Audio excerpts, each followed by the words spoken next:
Bonjour, bienvenue dans ma bibliothèque. Nous sommes à Montréal le 28 juin 2014. Mon nom est Bruno Lalonde, oui. Voilà. Ce matin, ok, on se calme, d'accord? Ces effusions-là mouillées ne sont pas pour moi. J'ai pas envie de me faire licher la face comme ça très très tôt le matin. Puis même plus tard dans la journée, c'est pas quelque chose que j'ai envie de vivre. Alors, on se calme, mon petit Zépiquinho. Et ce matin, très tôt, en faisant la promenade de Zépiquinho, eh bien, je songeais évidemment à ma journée d'hier, où j'ai été ravi de recevoir Francine et de Réa, la visite de Réa et de Francine, Réa la rose guerrière. Et je réfléchissais donc à cette journée d'hier où une dame m'a offert des livres. La condition, c'était que j'allais chercher maintenant. Cette dame, une professeure d'université qui prend sa retraite dans quelques mois, je suis allé chez elle et j'ai fait quelques cartons que j'ai rapportés à la librairie. 5 ou 6 cartons. En sciences humaines, entre autres. Le suicide de Durkheim. Et sur le retour en voiture, cette dame m'a interrogé sur ma vie et je lui ai offert la version synopsis, la version en 3 lignes. Né dans un milieu dysfonctionnel, pas de famille, pas d'enfants, sauvé par la littérature et l'amour et l'amitié. Et puis, le pas de famille, milieu dysfonctionnel, milieu violent. Elle a été touchée et elle a simplement rajouté qu'elle, de son côté, elle avait eu un fils décédé à l'âge de 18 ans, de manière dramatique. Inutile de dire que j'avais compris que le fils en question s'était suicidé. Et cette dame et moi étions d'accord pour dire que la grande souffrance, c'est difficile que ça ne fasse pas tache d'huile. C'est difficile que la grande souffrance ne se répande pas dans la vie des autres. Mais parfois, il m'arrive de penser aussi que c'est que les gens qui ont connu de grandes souffrances et qui en font payer le prix aux autres, eh bien, n'ont tout simplement pas assez souffert. Autrement, ils ne se livreraient pas à ces comportements, ces comportements blessants, ces comportements de rejet. Ils auraient été au bout de leur souffrance, ils auraient compris les patterns, ils auraient compris aussi que la vie des autres est difficile également. Ils ne voudraient pas ajouter plus de souffrance qu'il n'y en a déjà en ce monde. C'est Henri Laborie qui disait, il y a Henri Laborie, qui a vécu à Montréal aussi, hein, qui était professeur à l'Université de Montréal, qui disait, qui a fait des recherches, vous le savez, sur l'agression. Devant une agression, il y a 3 attitudes possibles. Fuir, se battre ou rester là. Rester là, c'est ce qu'on appelle l'inhibition d'action. Si on reste là, si on endure une situation que l'on juge difficile, qu'on reste en position de victime et qu'on subit les coups sans y répondre ou s'enfuir, eh bien là, on tombe malade. On tombe malade et on s'autodétruit. Et ce matin, réfléchissant au chagrin profond de cette femme-là, qui par ailleurs a continué d'enseigner, qui a continué de vouloir offrir quelque chose au monde, malgré une blessure qui ne guérira jamais, malgré une souffrance qui ne sera jamais rédimée. Eh bien, en promenant Zépequinho, je me suis rappelé un souvenir d'enfance. En me promenant dans ce quartier désert à cette heure-là du village. Les villageois, fin de semaine, se lèvent tard, sont festoyés, ils sont couchés tard, ils profitent, ils font la grasse matinée. Pour moi, 6 heures du matin, c'est la grasse matinée. Permettez. Très tôt, puis je dois partir. Très tôt.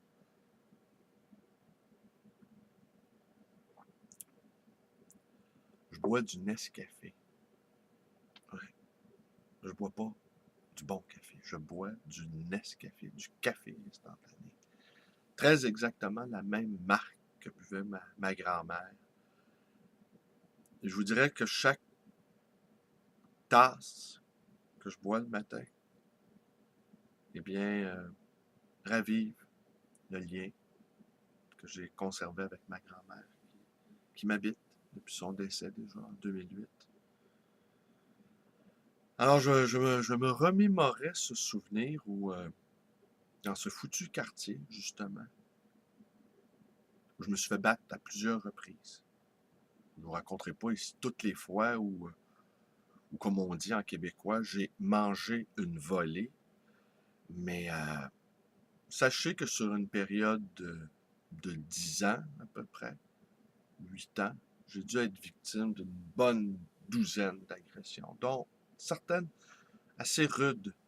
Une fois, entre autres, on m'a mis un couteau à cran d'arrêt, un jackknife, sous la gorge, par un petit garçon qui, lui, devait avoir 8 ans, tout au plus, et qui fumait déjà la cigarette. Il y avait la cigarette au coin du bec. Il y avait un gros paquet, en fait. Il y avait un paquet de cigarettes, un paquet d'exportés sur l'épaule. Je faisais une grosse épaule. Il y avait une petite moustache déjà. Les enfants dans mon quartier, à 8 ans, 9 ans, 10 ans, beaucoup d'entre eux déjà faisaient l'amour. Je ne sais pas si vous imaginez ce que ça peut être. Des enfants qui déjà connaissent mieux la vie que la majorité des adultes qui ont aujourd'hui 50 ans. Qu'est-ce que cette connaissance-là, trop rapide de la vie, leur a apporté? Là, je crains le pire. Je pense qu'ils ont dû être détruits par par cette connaissance trop précoce. Alors donc, une fois, j'avais été agressé à 3 ou 4 reprises par le même petit jeune garçon, qui une fois m'avait battu à coups de bâton et m'avait laissé inanimé dans une de ces ruelles du quartier. Et parfois, il y avait des chiens errants aussi dans ce quartier. Des chiens errants qui, bien souvent, étaient des animaux menaçants.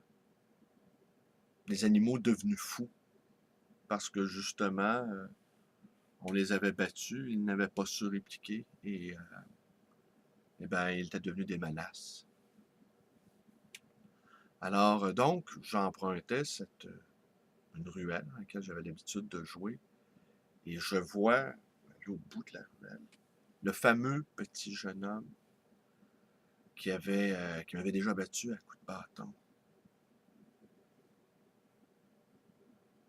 Eh bien, j'étais un jeune garçon chétif qui ne se battait pas, qui avait horreur de la violence et qui a toujours horreur de la violence. Pour moi, la violence, c'est une manifestation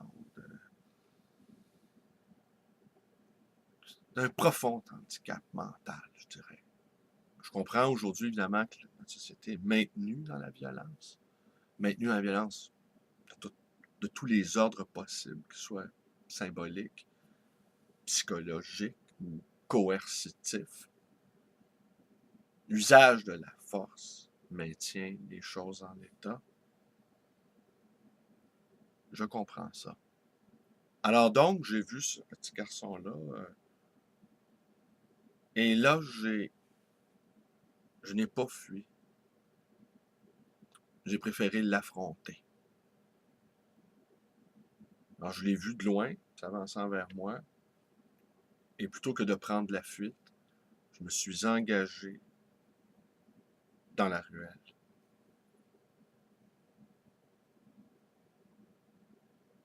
Et il m'a quand même frappé. Mais moins que la fois précédente avec le bâton.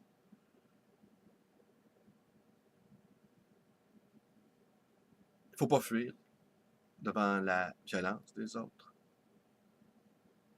Quand le rapport de force est vraiment trop disproportionné, eh bien, la fuite peut être une solution.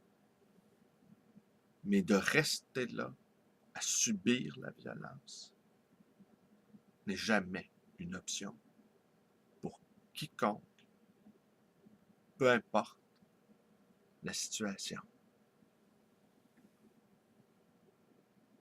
Je vous remercie d'être avec moi. Portez-vous bien. Il fait beau, une belle journée à nouveau.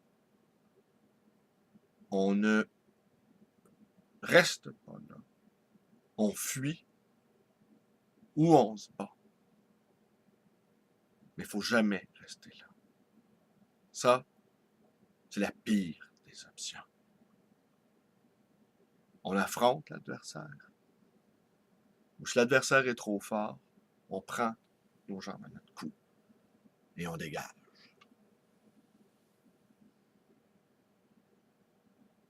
Portez-vous bien. Merci. Vous connaissez la suite? Ouais, la suite. Ma page Facebook, ma librairie d'occasion et d'anciens, le livre voyageur. Le quartier Côte-des-Neiges à Montréal. Le beau quartier Côte-des-Neiges à Montréal. Francine a été enchantée hier par une petite promenade qu'elle a faite dans le quartier. Je vous en reparlerai un jour de mon quartier plus amplement. C'est un quartier complexe, c'est un quartier riche, un quartier avec une longue histoire. La porte de l'immigration à Montréal. Alors, c'est un quartier qui reçoit toutes sortes d'influences. C'est un quartier aussi avec des institutions collégiales, universitaires, religieuses, l'oratoire. Alors, c'est au confluent de toutes sortes d'influences. 3 librairies, Renaud-Bré, Olivieri, la mienne. 3 vieilles librairies. Hein? Ouais, nous sommes là depuis longtemps, les 3. Et voilà, mon numéro de téléphone, 514-736-0999. Et ben voilà, merci, portez-vous bien.